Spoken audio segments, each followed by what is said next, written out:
नमस्कार। आइए सुनते हैं सुभद्रा कुमारी चौहान की लिखी कहानी गुलाब सिंह।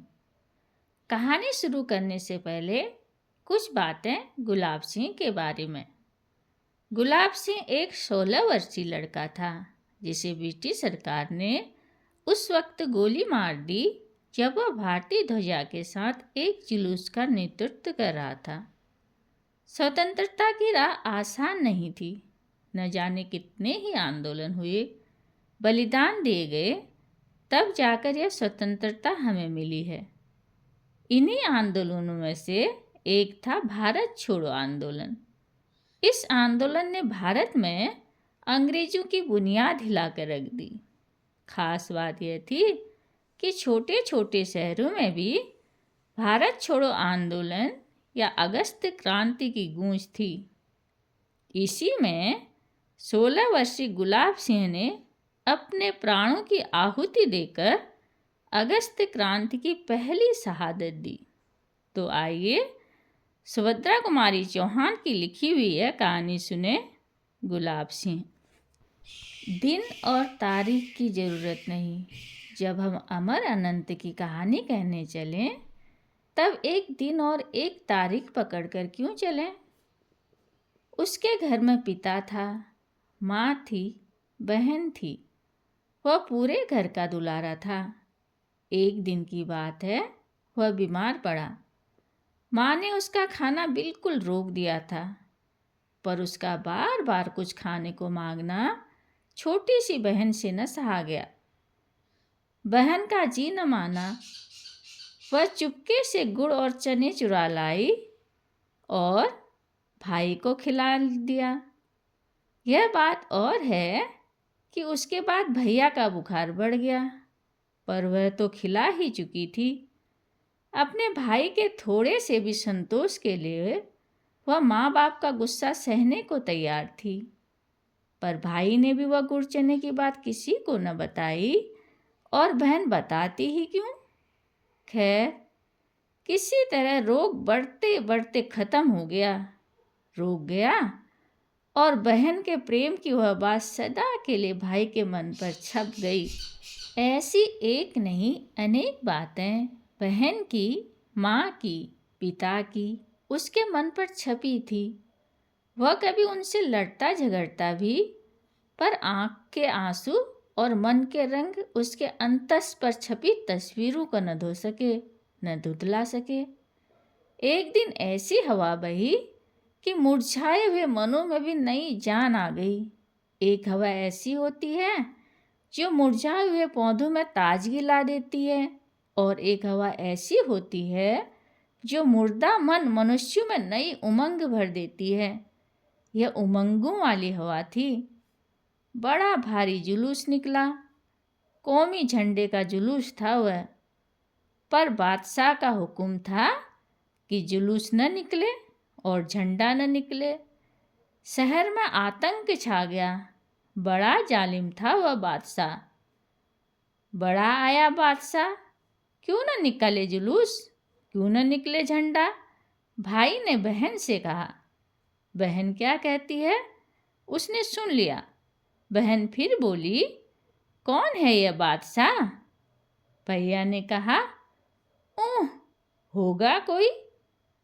बहन ने फिर पूछा, क्यों न निकले जुलूस, क्यों न निकले झंडा। भाई कटुता के स्वर में बोला, हमारा देश बादशाह का गुलाम जो है।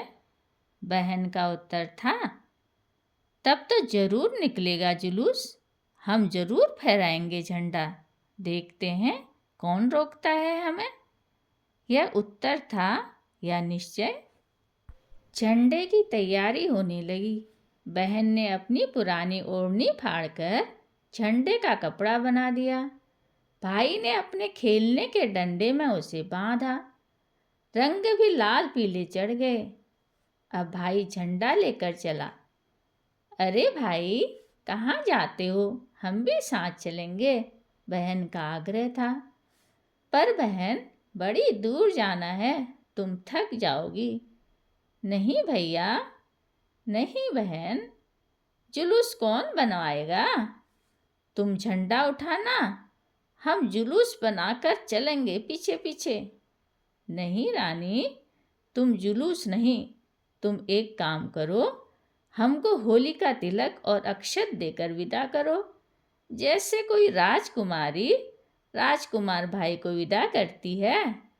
राजकुमारी, हाँ, राजकुमारी। बहन ने खुशी की किलकारी के साथ ताली दी और दौड़कर एक थाली में थोड़ी सी रोली, थोड़ी से चावल सजा लाई, एक दिया भी जलाकर रख लाई। भाई की आरती उतारनी थी। बहन को आरती उतारना बहुत भाता था। मुंह के आसपास घूमती हुई थाली के दियों की लौएं चांद सूरज का सा प्रभामंडल बना देती हैं।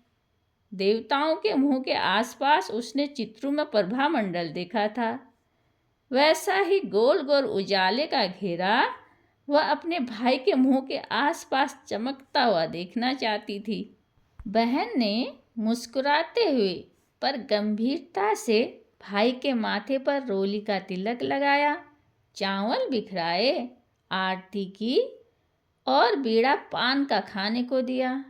वह छोटा सा बीड़ा बनाकर ले आई थी। पगली ने सुन रखा था कि राजकुमारियां वीर की विदाई पर पान का बीड़ा भी देती हैं। भाई ने बहन के पैर छुए और विदा ली। बहन ने भाई के सिर पर हाथ फेरे और बलैयां ली। अब वह झंडा लेकर चला। बहन दरवाजे पर खड़ी देखती रह गई। कहानियों की राजकुमारियां इसी तरह विदा करती थी और देखती खड़ी रह जाती थी। दूर तक भाई के लहराते हुए झंडे को जाते हुए देखती रही वह। बहुत दूर जाने पर बादशाह के सिपाहियों ने झंडे वाले को रोका। वह न रुका और बादशाह के सिपाहियों ने गोली चला दी। वह गिरा, झंडा उसके हाथ में था। गोलियां चल जाने पर किसकी हिम्मत की सड़क पर जाता और घायल को संभालता। पर बहन ने उसको गिरते देख लिया था। न जाने क्यों उसका दिल पहले से ही कुछ धक धक कर रहा था। वह दौड़ पड़ी, अकेली दौड़ती जा पहुंची। भाई खून से लथपथ पड़ा था। पुकारा, भैया। भाई के प्राण मानो यह अमृतवाणी सुनकर लौट पड़े। बोला, तू आई, यह झंडा ले। बहन ने झंडा ले लिया पर भाई चला गया। बहन रोई पर झंडा हाथ में लिए रही।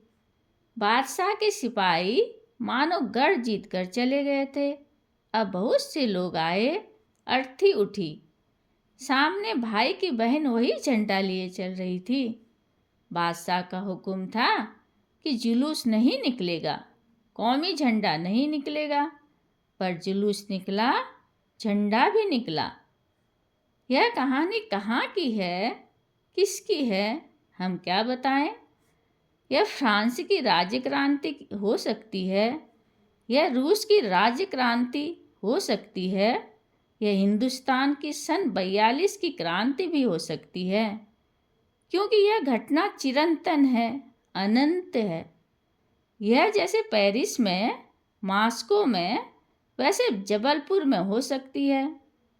जबलपुर में तो क्या उस वीर बालक का नाम गुलाब सिंह हो सकता है? कहानी सुनने के लिए बहुत बहुत धन्यवाद।